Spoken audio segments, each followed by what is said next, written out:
like and subscribe for more videos like this.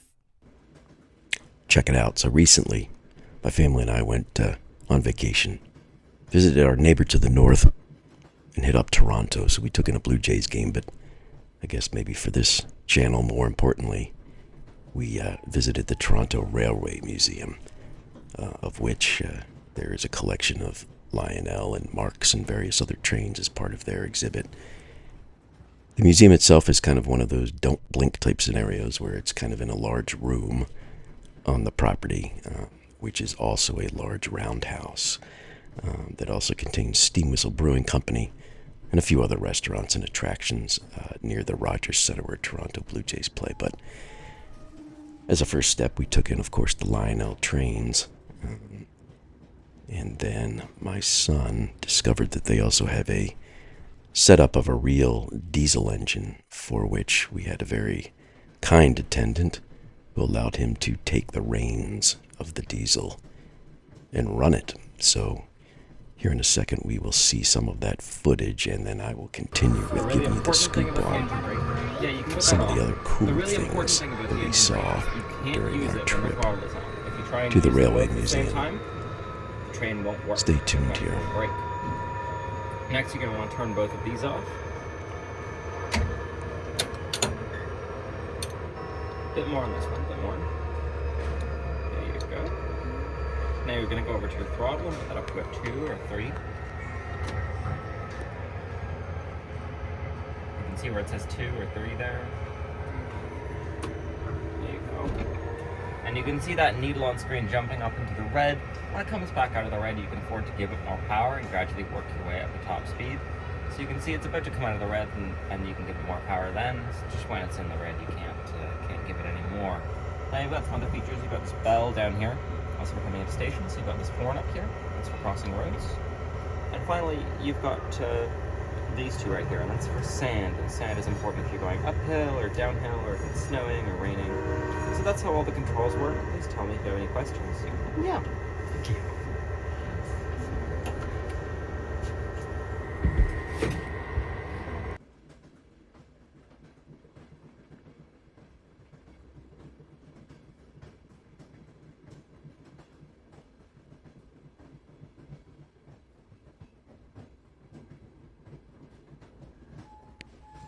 If you've ever grown concerned to have a 7-year-old at the helm of a diesel engine, let your fears be allayed.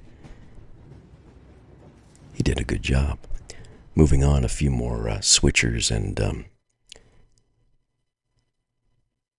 resources within the museum, and here we are. This little switcher with tons of rivets was actually built in Pittsburgh, so I thought that that was a unique thing to highlight here as well, with the build plates. It looks kind of cool.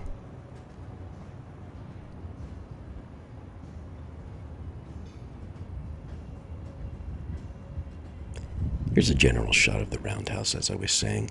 To your far left there, we have the Steam Whistle Brewing Engine 7020, which is a switcher that Lionel actually has produced. There's the real deal. And then this is a shot of the roundhouse. That gray diesel that we passed is where the actual museum is hosted, and that is the diesel that my son took the helm of.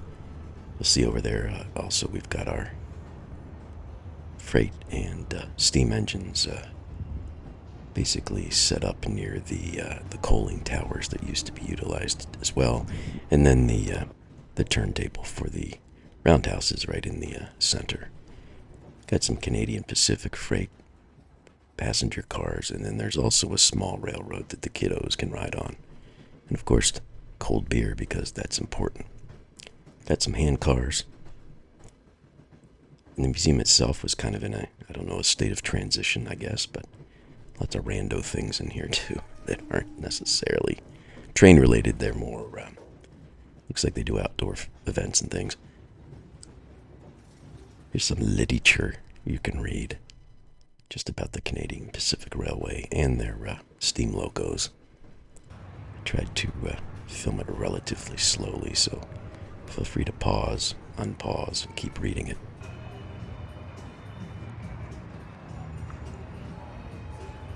The 3100 series engines. This is the view from the roundhouse looking out from the front of the diesel engine that had the display within it that had the simulator. Here's engine 7020, the switcher again, a bit closer up, along with the Canadian Pacific Cape Race passenger car.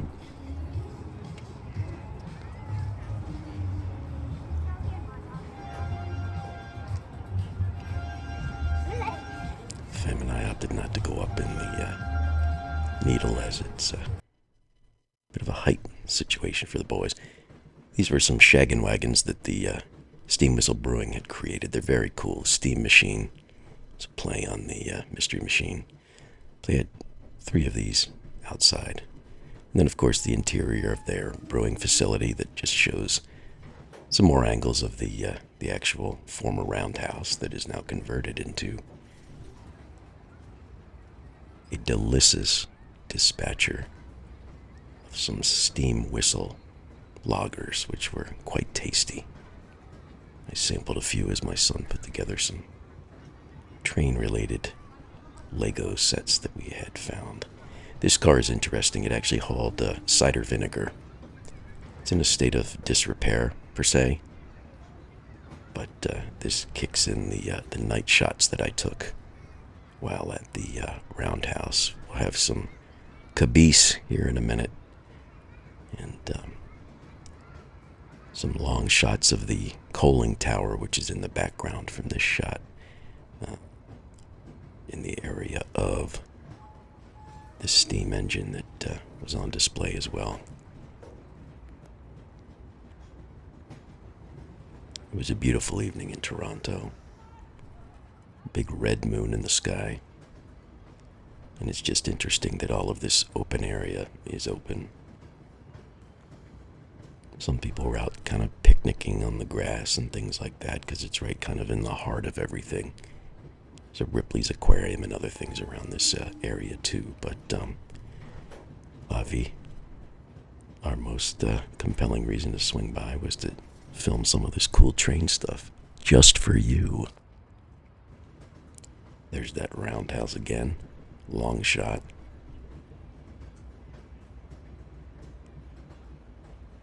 And there's the coaling tower that has been converted into a facility called the Rec Room. Lots of video games and things along there. Some cranes and another shot of our steam engine on display. Rogers Center, where the Toronto Blue Jays play, in the background. And you can kind of see in the foreground the narrow gauge, I guess, rails of the kiddie line that runs. I was actually standing on one of these cabooses. Let's call the whole thing off.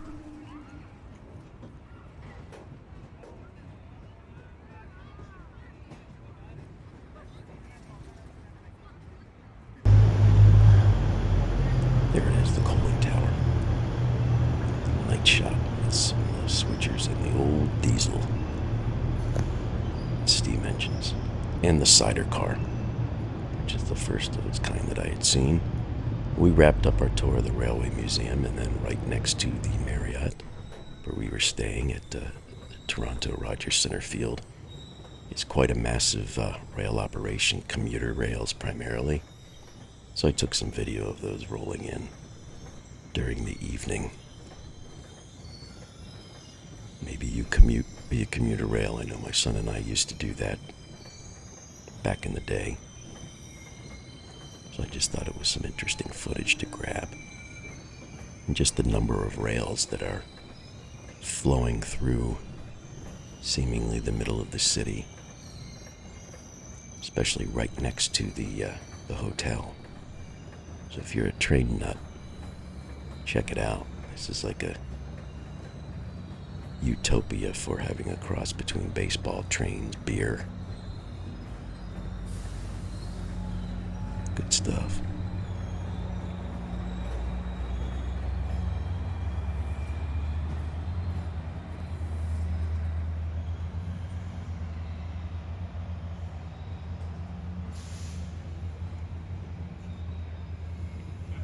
And I believe those engines are Genesis engines, those P42 Chargers, maybe? I'm sure there's others who are much more well-versed. I was just referencing that. I think those were the commuter lines we had. And then, of course, we've got the light rail that is if you are, insider tip, heading to a Toronto game and you fly into Toronto, there's actually these light rails that run from the airport right downtown to the stadium, more or less. So that's a great option if you're looking to avoid some of the traffic and all of that excitement.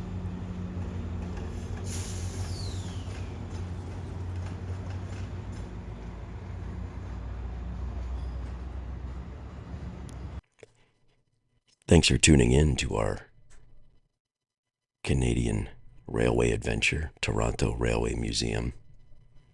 Fun!